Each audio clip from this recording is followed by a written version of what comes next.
No, here I go. Okay, so it's Wednesday, October 12th. We do have a social studies assignment today. It's lesson 1.04. It's due tomorrow, and it's very much like what you did yesterday, only instead of a big, huge chart, this time you're using a Venn diagram.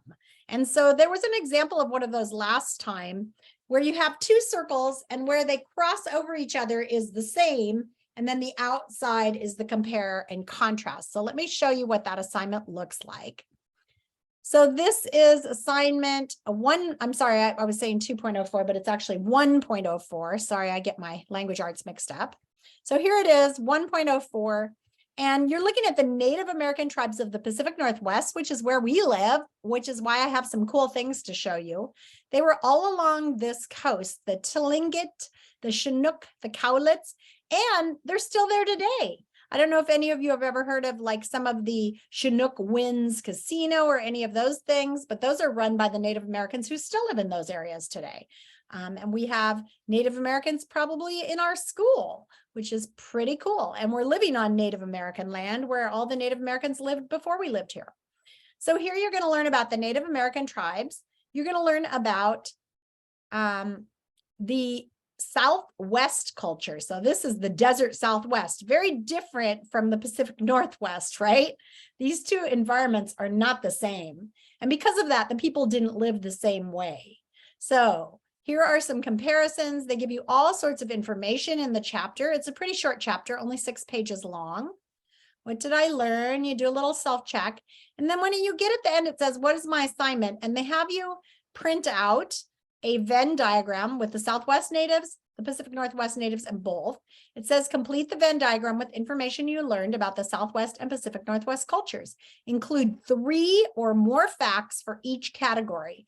So yesterday I went through the lesson with you and took you back into the lesson to find the information and showed you how you can transfer it here. Today I'm going to leave you on your own to do that. If you don't know how to do it, go look at yesterday's lesson. The recording is there. And fill it in, and then it's going to be due tomorrow.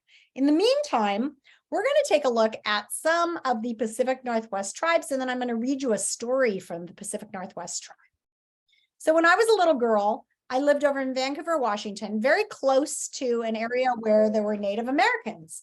And we got to go to this very cool thing, and I'm so excited because it's still going on today. So this is called the Lelooska Foundation. And you can actually go to an evening performance of this.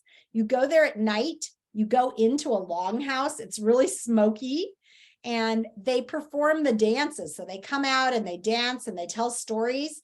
And you guys can do that today. It doesn't even start till 7 o'clock at night. So it's very, very cool. It's a little bit expensive. You can see $18 for adults, $16 for children 12 and under. So it's pretty expensive. We aren't going to go because it's at night on the weekends. But I just wanted to show you that. It's called Lelooska Foundation. And then I found this, which is kind of like what you'd see if you went to Chief Lelooska. So we're going to watch this. It's only 5 minutes long. It is a sacred mask dance and ceremony.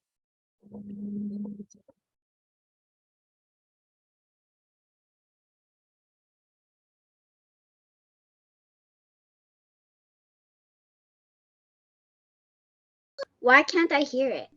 Can you not hear it? Can everybody not hear it, or just Kainoa?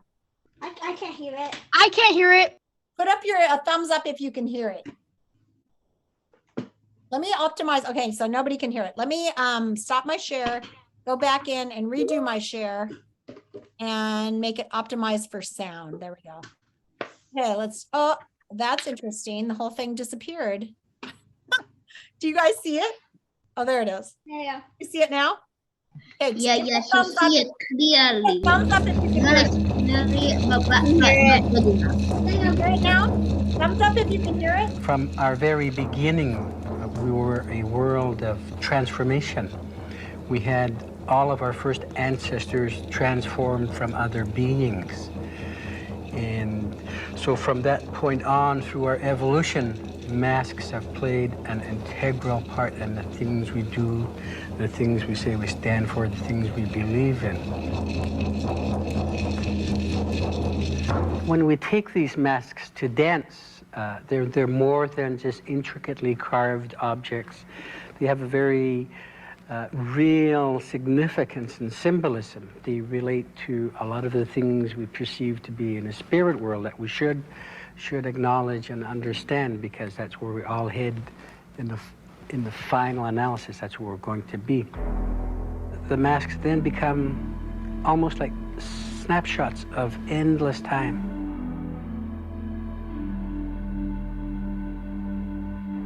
Very old picture. Way, way, way before white people came, before Europeans actually sat here, masks to those people, to my ancestors, were very, very important. They were things that you just didn't see laying around. Now, today, you can go downtown and you can go to any of the galleries and you can walk in there and you can look at their walls and you can say, I want that mask. I want that mask. And you'll put out dollars for that mask. But masks to my people, to my mom's people, my dad's people, those weren't just things to be hanging on the walls and things that you could purchase. They earned the right to have those.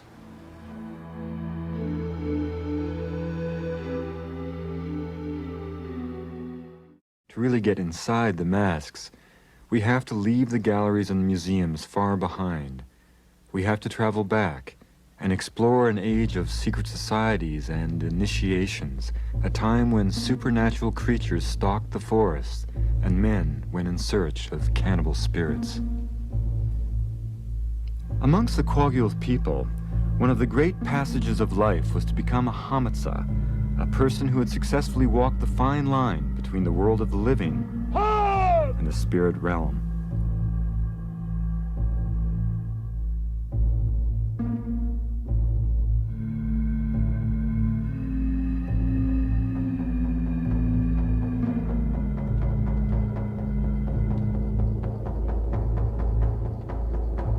There's always just a thin veil between our mortal world and the spirit world.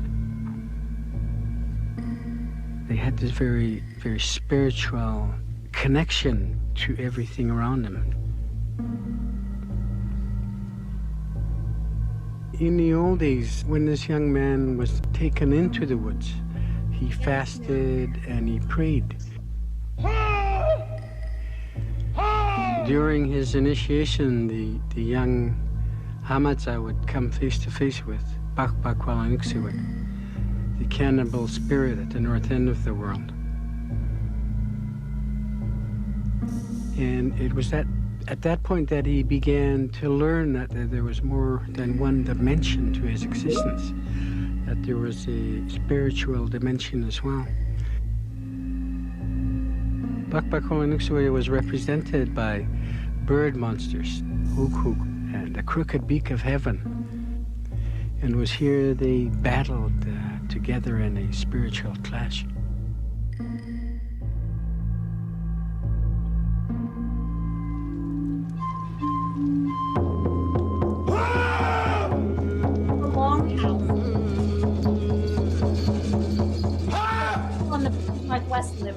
After the initiations in the wilderness were done, there were ceremonies that enticed hamatsa to come back.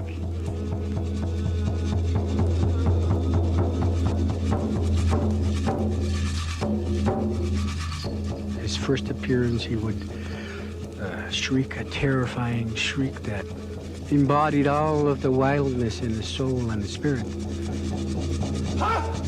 The things that he had come to face and to learn while he was in solitude.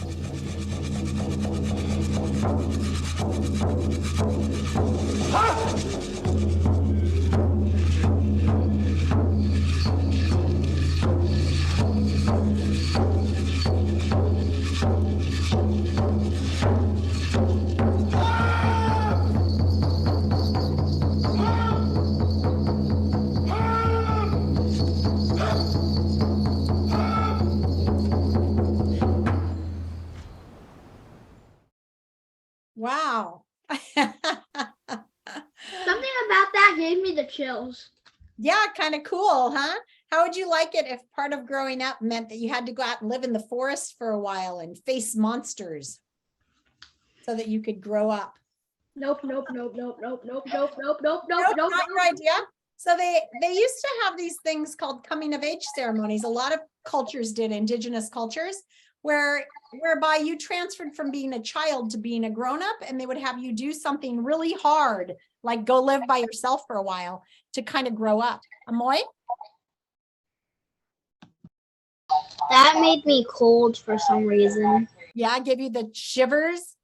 It gave me the chill down my spine. Yeah. Eli, did you have a question? Oh, I just want to say I finished the social studies homework. Oh, great. So this book, Echoes of the Elders, you can see it says Chief Lelooska. These are the stories. And the reason I'm featuring Chief Lelooska's band of Native Americans is they're the ones the closest to us. So they live just over in the Washington area. His ancestors live today. And he was a very famous mask carver, and his cousin was a famous mask carver. And this is this beautiful book with all these very cool designs. And like I said, if you can talk your parents into it, you can go to one of their night performances and you can sit in that longhouse and watch people do dances like that. And it's very smoky because there's smoke going on. But today I thought I'd read you the story of Poogweese. So I'm chosen this one partially because it's short, but I also really love these stories. I used to read these to my kids when they were little, and they're supposed to have kind of a message to them. So think about the message of Poogweese as I read it to you. Our ancestors believed there were realms in this world where supernatural beings lived. In the sky lived a great clan of thunderbirds, the birds of the winter, ceremonial in another realm far beneath the earth, where everything was backwards. That sounds a little bit like Stranger Things, doesn't it? Dwelled the ghosts, but the richest realm of all was beneath the sea. This is the story of how our people learned of the undersea world. The people of the village were fearful. Fishing had been poor for a long time, and their stores of dried fish were almost gone. Winter would soon be upon them, and they might starve. Every day, the village fishermen went out to sea and let down their nets. And I'll feature I forgot to spotlight my book so that you can see the pictures because they're beautiful. Every day, the village fishermen went out to sea and let down their nets, and they fished and fished, but caught nothing. The sea seemed without life. One day, the fishermen took their canoes off Bird Island. They let their nets sink deeper and deeper into the cold waters. Then they waited. After a while, there was a strong tugging at the lines. The fishermen knew something very large must be in the net. Ooh, I wonder what it is. It took all hands to pull the heavy net up and heave it into the canoe. Tangled in the net was a strange being like nothing the fishermen had ever seen before. It was clothed in seaweed and appeared to be something like a man. It had huge front teeth and long, scraggly hair. The creature lay there making a squeaking noise. Finally, it spoke. You do not know me, so I will tell you. I have to change my voice. You do not know me, so I will tell you. I am Poogweese, the merman. I am part man and part fish. I dwell in the world beneath the sea. I am the chief messenger of Gumakwe, the Lord who controls all the wealth of the ocean. I am his trusted messenger. With the help of the gulls and the loons and the saw-billed ducks, I carry the will of Gumakwe throughout his undersea domain. The astonished fishermen listened and stared at the strange creature. They did not know what to do. They were afraid that if they let Poogweese go, he would tell Gumakwe about his captors. This mighty ruler of the sea might get angry and send many great storms. The fishermen would never have any luck fishing again. I know what you are thinking, said Poogweese. You are thinking that if you let me go, I will tell Lord Gumakwe. I can understand how you might well be afraid of me, and you certainly should be afraid of my master. But let us strike a bargain. Then Poogweese explained that if the fisherman would release him to his ocean home, he would talk to his master about the fisherman's kindness and about the poor fishing they had endured. When Lord Gumakwe realizes that you have freed me and that you know of his existence, perhaps life will be better for you, said Poogweese, and for my thanks, I will give you my mask and my song as a gift. The fishermen looked at one another. They knew they had no choice but to send this powerful creature back to the deep. So they accepted his offer. They could only hope their goodwill would please Lord Gumakwe and that he would improve the fishing and protect them from the great storms. So the fishermen freed Poogweese from the net. He flopped over the side of the canoe and disappeared into the water. The fishermen looked at one another. One of them said, "He didn't leave us his mask or his song. Maybe he tricked us. Maybe he lied." Another fisherman cried, "No, the supernatural ones do not lie." Suddenly, a shower of bubbles rose from the sea and the mask of Poogweese floated to the surface. The fishermen pulled the mask from the water and held it. Then they heard a faint sound. It was weak at first, but they listened, and soon the song of Poogweese filled their ears. The song described the great house made of copper on the floor of the sea just off Bird Island. And Bird Island, I think, is just off the Oregon coast. This was the home of Lord Gumakwe and all of his retinue of sea monsters and great creatures from the deep. The fishermen were pleased. The weather was fair and the tides were right. They cast out their nets and caught many fish. Then the fishermen carefully wrapped the mask and took it home. They kept it hidden until the next great potluck of their people. There they showed the mask proudly and described how it had come to them as a gift from Poogweese and Gumakwe, the Lord of the Undersea. For all time, the people would cherish the mask of Poogweese, for it reminded them of their ancestors' adventure in the beginning of time, when men and supernatural spirits talked together.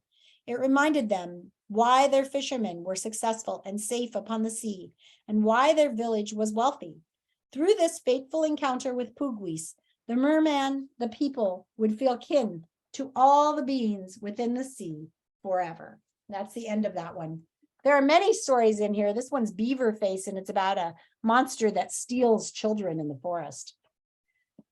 So the Native Americans, for the Native Americans, they didn't have Netflix or TV or internet or cell phones or TikTok. For them, storytelling was how they taught their children. They didn't even really have school. It was how they taught their children. It was how they transferred information from one generation to the next. It was their entertainment. It was how they gained wisdom. So that's pretty cool. And if any of you next week feel like writing a Native American myth like that one, that would be a cool thing to try and write, huh? That's it for today as far as what we're doing in class.